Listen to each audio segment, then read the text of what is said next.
In his letter, Mr. R.S. questions this subject of influence. During your current series of lectures, trouble developed with collections on one of my trust deeds. The security, a house and lot, was neglected and run down.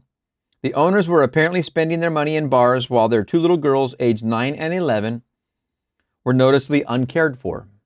However, forgetting appearances, I began to revise the situation. In my imagination, I drove my wife past the property and said to her, "Isn't the yard beautiful? It's so neat and well cared for.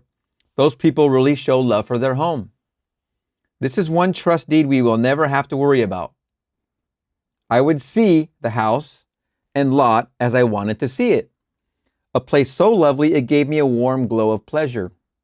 Every time the thought of this property came to me, I repeated my imaginal scene.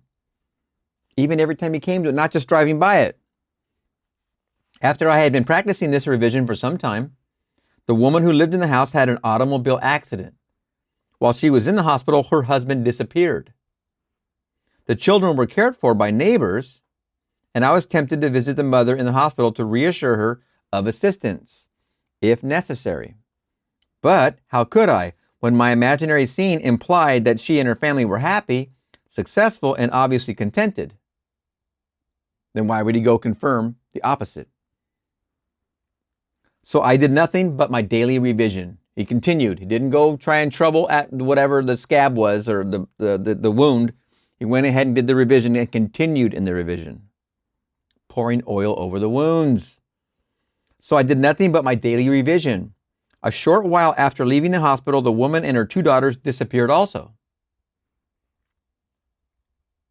Payments were sent in on the property, and a few months later, she reappeared with a wedding certificate and a new husband. At this writing, all payments are right up to date. The two little girls are obviously happy and well cared for, and a room has been added to the property by the owners, giving our trust deed additional security. It was mighty nice to solve my problem without threats, unkind words, eviction, or worry about the little girls. But was there something in my imagining that sent that woman to the hospital? R.S. That is a good question, and we often feel heavily responsible as we take on this mode of activity.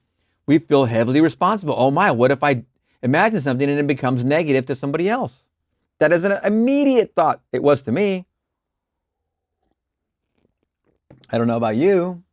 That definitely traveled through me, and I had to wrestle that one. I had to wrestle it and wrestle and wrestle it, because that's the way I'm made up. It may not be the same for you.